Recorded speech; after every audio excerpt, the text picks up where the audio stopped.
di Vittorio Parisi, O Post, recita Franco Gargia. Saliamo in pullman, stamattina mi hanno ceduto il posto.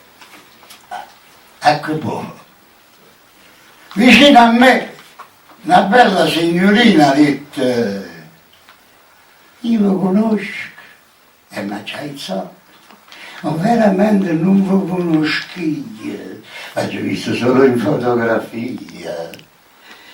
Chi che lo conosce è un nonna mia che vi ha ammirato nella verde età. Però sul nonno mi sono vendicato, mi ha già chiappato il posto a via a ferrovia. E non vi dico quanto ho faticato, ma i sarmi una volta a via Foria. Il posto l'ho ceduto e ho dichiarato alla persona anziana anche il perché. Ma finalmente ha trovato a qualcuno che è più piacevole.